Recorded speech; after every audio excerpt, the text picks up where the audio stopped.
अस्सलामु अलैकुम वरहमतुल्लाहि वबरकातुह। मोहतरम भाइयों, बुज़ुर्गों, दोस्तों, ये हमारा इस्लाही मुआशरा का 1303 सबक है। मोहतरम दोस्तों, 2 रोज़ पहले मुझे एक ऐसे मस्जिद के इफ्तिताही प्रोग्राम में जाने का मौका मिला जो एक बेटे ने अपनी वालिदा के नाम पे तामीर की। बेटे कौन? वो हमारे बड़े अज़ीज़ दोस्त है, हमारे पूरे एरिया के नगर सेवक कॉरपोरेटर भी है, हाजी फ़िरोज़ साहब। जब मुझे पता चला कि ये पूरी क्या पूरी मस्जिद की तामीर ख़ुद उन्होंने की है, तो वाकई में भी मेरे दिल की गहराइयों से उनके लिए दुआएं निकली। हालांकि मुझे जब उसके इफ्तिताही प्रोग्राम की दावत मिली तो मुझे ये समझ में आया कि भाई एरिया के, महल्ले के, बस्ती के लोगों ने मस्जिद की तामीर की होगी। तो मैं भी ईशा की नमाज के बाद में फ़ौरन वहाँ पे पहुँचा। पहुँचने के बाद में जब मैंने देखा वहाँ का माहौल, और खाना खाते खाते मुझे किसी ने बताया कि बोले अल्हम्दुलिल्लाह, अल्लाह ताला हाजी साहब की जान माल में बरकत दे, पूरी क्या पूरी मस्जिद उन्होंने ख़ुद तामीर की है। तब मुझे पता चला कि अरे हाजी साहब ने सिर्फ दावत नहीं दी है, बल्कि पूरी क्या पूरी मस्जिद की तामीर भी अपनी वालिदा मोहतरमा के नाम से उन्होंने की है। तो मैं बता नहीं सकता आपको मेरे दिल से कैसी दुआएं निकली। फिर मैंने उनसे मुलाकात करके इस चीज़ को वेरीफ़ाई किया तो उन्होंने बताया कि अभी वालिदा की जो मोहब्बत है, वालिदा की जो अज़मत है, वालिदा की जो दिल के अंदर इज़्ज़त है, तो अल्हम्दुलिल्लाह अल्लाह तबारक व तआला ने माँ की मोहब्बत में इतना बड़ा काम उनसे लिया। क्योंकि हमारे सामने मिसालें हैं। देखो, लोगों ने अपनी माशूक़ा के लिए, लोगों ने अपनी महबूबा के लिए, लोगों ने अपने इश्क के लिए, अपने क्रंच के लिए, अंग्रेज़ी में उसको बोलते क्रंच, अपने क्रंच के लिए पहाड़ों के सीने फोड़कर दूध के दरिया बहा दिए। शायद आप लोगों को नहीं मालूम होगी वो कहानी, मैं फिर कभी सुनाऊंगा। ताजमहल तो पता है ना, ताजमहल तो मोटी मिसाल है। ताजमहल जिन्होंने तामीर किया था वो अपनी वालिदा की मोहब्बत में नहीं तामीर किया था, बल्कि ताजमहल की तामीर अपने बीवी, अपनी माशूक़ा के इश्क और मोहब्बत में तामीर की गई थी। लेकिन हमारे हाजी साहब वो इंसान हैं जिन्होंने मस्जिद की तामीर की, लेकिन अपनी वालिदा की अज़मत में, वालिदा की इज़्ज़त में, वालिदा की मोहब्बत में। वाकई में भी देखो, मेरी एक आदत है, लोग चाहे ये समझे कि मुझे मुंह पे तारीफ़ करने की आदत है या मैं किसी की खुशामद कर रहा हूँ, ऐसा बिल्कुल नहीं है, बल्कि मेरी आदत है लोगों की हौसला अफजाई, हिम्मत अफजाई करना। वजह इसकी ये है, बहुत सारे लोग, मैंने उनका मिजाज देखा हूँ, वो बजाय अल्लाह की मखलूक की हौसला अफजाई, हिम्मत अफजाई करने के, वो हिम्मतों को, हौसलों को तोड़ने के काम करते हैं। मुझे एक प्रोग्राम में जाने का मौका मिला जहाँ पे एक हाजी साहब ने अपने अकेले के खर्च से, माशाअल्लाह, उन्होंने गरीबों के लिए जो है मुफ्त वहाँ पे पानी का इंतज़ाम किया, और वहाँ पे उन्होंने जो है तकरीबन 1,00,000-1,50,000 रुपये खर्च करके वो जो पानी का बोर होता है, वो बोर के बाद पूरा एक सिस्टम बनाए थे वहाँ पे, कुछ मशीन वगैरह लगा के कि नल जो है 8-10 नलों से लोग पानी भर सके। बड़ा अच्छा लगा मुझे उनका वो तरीक़ेकार। तो उन्होंने उसके इफ्तिताही प्रोग्राम के लिए एक छोटा सा जलसा भी किए और एक अल्लामा साहब को दावत भी दिए। तो वो जब वहाँ पे पहुँचे तो उन्होंने अपने बयान में और तकरीर में कहा, बोले हाजी साहब, आपने ये जो आपने जो ये बोर मारा है और आपने ये जो नल का सारा काम किया है, ये आपने नहीं किया है, ये अल्लाह ने किया है, और अल्लाह ताला जैसा चाहते हैं वैसा करते हैं, वरना इंसान को ये लगता है कि ये मैंने किया है और मेरे से ये हुआ है। ये ख्याल आपने बिल्कुल अपने दिल से निकाल देना चाहिए। अब वो बेचारे हाजी साहब 1.5 लाख रुपये उन्होंने ख़र्चा किए, और वो ऐसी बेचारे सर झुका के वहाँ पे बैठे रहे। उसके बाद में मेरा नंबर आया तो मैंने उनसे कहा, मैंने कहा हाजी साहब, इस ज़माने के अंदर मुसलमानों का माल जुए खानों में ख़र्चा हो रहा है, मुसलमानों का माल फजूल खर्चियों में ख़र्चा हो रहा है, मुसलमानों का माल जहाँ नहीं वहाँ पे ख़र्च हो रहा है, लेकिन आपने 2 रकात शुक्राना नमाज़ पढ़ना चाहिए कि वाकई में भी अल्लाह तबारक व तआला ने आपको कबूल किया, आपके माल को कबूल किया, दोनों को कबूल किया। आप अल्लाह के महबूब और मकबूल बंदे हैं, वरना कमी नहीं है। मैं बोला हाजी साहब, मार्केट में पैसे वालों की, बहुत लोग हैं पैसे वाले, तुम्हारे से भी बड़े होंगे पैसे वाले, माल वाले, दौलत वाले। अल्लाह ने उनको नहीं, आपको चुना ख़ास इसलिए ताकि आपके ज़रिए से अल्लाह ताला मखलूक को फ़ायदा पहुँचाए। वाकई में भी आपका अमल काबिल तारीफ़ है। अल्लाह तबारक व ताला आपके इस अमल को बेइंतहा कबूल फ़रमाए, आपको दुनिया में आखिरत में दोनों जहान में जज़ाए खैर अता फ़रमाए। मैंने ज़रा कुछ अल्फाज बोल कर उनकी हौसला अफजाई की, और प्रोग्राम ख़त्म होने के बाद जब हम खाना खाने के लिए बैठे तो वो अल्लामा साहब मेरे सामने ही थे।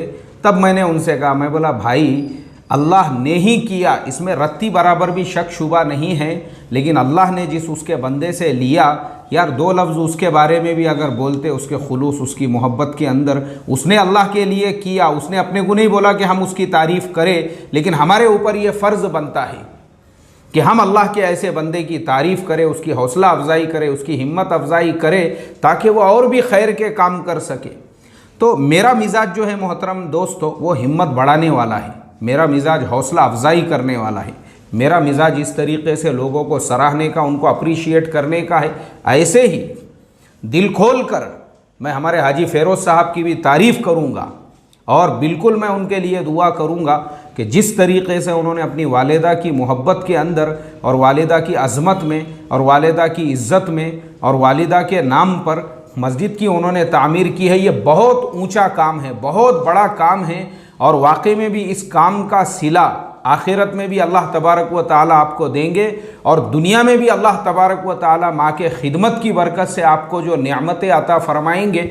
दो नेमतों की बशारत हमारे नबी सल्लल्लाहु अलैहि वसल्लम इस हदीस में दे चुके हैं, दो नेमतों की बशारत, और वो बशारत उन तमाम लोगों को जो माँ बाप के खिदमत गुजार है, उन तमाम लोगों को मैं बताना चाहता हूँ।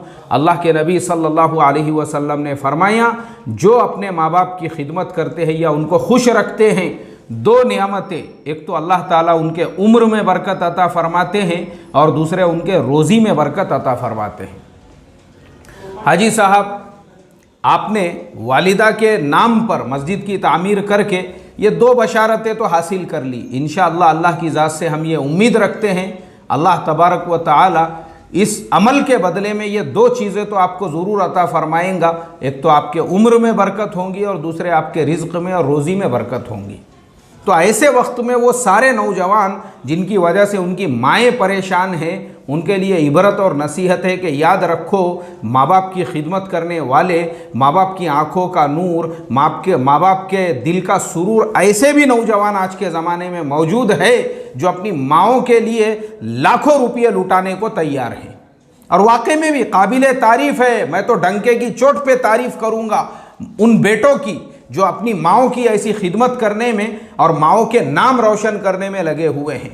आज मान लो ये मस्जिद, आज इस यहाँ पे सैकड़ों सालों तक लोग नमाज़ पढ़ते रहेंगे, और पता नहीं क़यामत तक लोग जो है उस मस्जिद, छोटी सी मस्जिद को बाद में कितनी बड़ी शक्ल दे देंगे, और कितनी वहाँ पे नमाज़ें होंगी, कितना खैर फैलेगा, कितना वहाँ पे कुरान करीम की तिलावत होंगी। मुझे आप बताओ, वो बेटा माँ का फरमा बरदार जिसने उस मस्जिद की तामीर किया है, उसके भी नाम आमाल में सवाब जाएगा, और वो माँ जिसने ऐसे बेटे को जन्म दिया है, ऐसे फरमा बरदार बेटे को, मैं समझता हूँ उनके भी नाम आमाल में बिल्कुल इसका सवाब पहुँचेगा। इबरत है ये उन नौजवानों के लिए जो बाहर हीरो बनते फिरते हैं, और उनकी माएँ लोगों के वहाँ बर्तन धोने पर, और उनकी माएँ जो है कारोबार करने पर, और उनकी माएँ जो है ठोकरे खाने पर मजबूर है। इबरत है उनके लिए। मैं इसीलिए, क्योंकि दुख होता है, हमको दर्द होता है, हम उन सिसकती हुई माँओं को जब देखते हैं कि कई माएँ ऐसी है। आज मैं आपको बताऊं, आज के ज़माने में हमारे जो बुज़ुर्ग लोग हैं, बुज़ुर्ग लोग यानी बूढ़े लोग जो है आज के ज़माने में, वो सबसे ज़्यादा किससे परेशान हैं? वो पड़ोसी से परेशान नहीं है, वो अपने दुश्मनों से परेशान नहीं है, वो अपने रिश्तेदारों से परेशान नहीं है। वो सबसे ज़्यादा अगर किसी से परेशान हैं तो अपने औलाद से परेशान हैं। सबसे ज़्यादा औलाद से परेशान है। औलाद माँ बाप का सुनने तैयार नहीं, उनकी फर्मा बरदारी करने को तैयार नहीं, उनको ठोकरें खिलाने पे मजबूर कर रही है ये औलाद है। उनकी आंखों में जो आंसू है। एक हाजी साहब मैंने देखा, नमाज के बाद मुझे थोड़ा लेट हो गया मस्जिद में जाने के लिए, वो अकेले कोने में बैठ के ऐसा गिड़गिड़ा के रो रहे थे, गिड़गिड़ा के। तो मेरी नमाज हो गई, मैं नमाज से फारिग हो गया, मैं निकलने की तैयारी में, तो मैं देखा यार मेरी नमाज के शुरू से वो बैठे हुए हैं, रो रहे हैं, मस्जिद में गिड़गिड़ा रहे हैं। मेरी पूरी नमाज भी हो गई तो भी मैं बोला हज़रत का मसला कुछ हल हुआ नहीं अल्लाह ताला से। ठीक है, मैं बोला ज़रा मिल के पूछना उनको ऐसा क्या है, मैं बोला अल्लाह से ऐसा क्या मनवाने पे लगे हुए हैं, क्या मैं बोला ऐसा इनका मसला है, ज़रा इनसे बात करके ही देखना। तो मैं थोड़ी देर के लिए रुका, उन्होंने देखे कि मैं बाजू में उनके बैठा हुआ आकर, तो उन्होंने दुआ को मुख्तसर कर लिए और मेरी तरफ जब चेहरा किए तो मैं देखा उनके पूरे आंसू चेहरे के नीचे तक आए हुए थे। तो फिर मैंने उनसे सलाम किया, मुसाफहा किया। मैं बोला चचा तबीयत ठीक है ना आपकी, सब खैर आफ़ियत तो है ना, कुछ परेशानी, कुछ प्रॉब्लम, कुछ मसला तो नहीं है?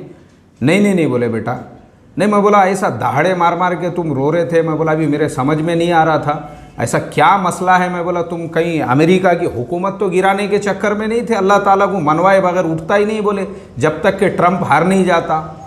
अरे नहीं बोले बेटा, अपने को दूसरों से क्या लेने देने का, ये आंखों में जो आंसू है ना, ये मेरी औलाद और मेरे बेटों की वजह से है। उन्होंने रुलाए बोले मुझे आज, नहीं तो पहाड़ के जैसा इंसान था, क्या मजाल और हिम्मत थी मेरे आंखों में आंखें डाल के बात करने की किसी की। अजान हो रही है, मैं बाद में कंटिन्यू करता हूँ। तो वो जो बुजुर्ग थे, फिर वो बेचारा बूढ़ा जो है और ज़्यादा वो रोने लगे और उन्होंने कहा मौलाना पहाड़ के जैसा इंसान, बोले क्या मजाल मेरी आंखों में आंखें डाल के कोई बात कर सके, मेरी औलाद ने मुझे रुला दिया, औलाद ने मुझे रुला दिया। आज मेरी 75 साल उम्र है, मैं काम करने पे, मेहनत करने पे मजबूर हूँ, मेरे बेटे हीरो और चैंपियन बन के घूम रहे हैं। बोले आज मेरे पास दवाओं के लिए पैसे नहीं हैं और बेटे एक एक डिनर पार्टी के अंदर और रेस्टोरेंट्स के अंदर जो है ऐसे पानी के जैसे पैसे उड़ा रहे हैं, सिर्फ लोगों को झूठी शान दिखाने के लिए कि हम कितने पैसे वाले हैं। बुजुर्ग ने फिर मेरे सीने के ऊपर अपना सर रख के जो है दहाड़े मारना शुरू कर दिए। तो कैसा है मोहतरम दोस्तों, इस ज़माने के माँ बाप सबसे ज़्यादा जो परेशान है वो अपनी औलाद से। वो बुजुर्ग का जो कौल था ना, मैंने बड़े बड़े पहाड़ों को टक्कर ले लिया मगर औलाद ने मुझे रुला दिया, किसी की मजाल नहीं थी मेरे आंखों में आंसू आने दे, लेकिन आज औलाद की वजह से देखो बोले मेरे पूरे चेहरे पे आंसू बह रहे हैं। बहुत इबरत की बात है ये। तो खुलासा कलाम हमारी पूरे इस वाक़ये का और सबक का यही है, जो हमारे हाजी साहब ने अपनी वालिदा के लिए, उनकी वालिदा का चंद महीनों पहले ही इंतकाल हुआ है, हमारे दिल के गहराइयों से दोनों के लिए दुआ है। हमारे हाजी फ़ेरोज़ साहब, आपने वालिदा के नाम पे जो मस्जिद की तामीर की है, अल्लाह तबारक व तआला दोनों जहान में आपको इसका अजर अता फ़रमाएंगे, बदल अता फ़रमाएंगे। और आपने जो किया है ये वाक़ये से और नौजवानों को और लोगों को अल्लाह इबरत हासिल करने वाला बनाएं कि वो भी अपने माँ बाप को इस तरीक़े से राहत व सुकून पहुँचाए कि उनके माँ बाप जो है उनके लिए हर नमाज में दुआ करे, उनकी माँ बाप उनके रोज़ी और रिज़्क़ की बरकत के लिए दुआ करे। ये नहीं जिस तरीके से वो चाचा मुझे मस्जिद में मिले और ख़ुद अपनी औलाद के लिए जो बद्दुआएँ कर रहे थे, अल्लाह वैसा माँ बाप को तकलीफ़ पहुँचाने से हमारी हिफाजत फरमाए। और ख़ुद हाजी फ़ेरोज़ साहब की वालिदा के लिए भी मैं आखिर में दुआ करूँगा, अल्लाह ताला मरहूमा की मग़फ़िरत फ़रमाएँ, उनको जन्नतुल फ़िरदौस में जगह अता फ़रमाएँ, उनके दराजात को बुलंद फ़रमाएँ और अल्लाह ताला जो है उनको यानी करवट करवट जो है जन्नत के बागात को उनके कब्र के अंदर खोलने के फ़ैसले फ़रमाएँ। आमीन सुम्मा आमीन। अस्सलामु अलैकुम व रहमतुल्लाहि व बरकातुहू।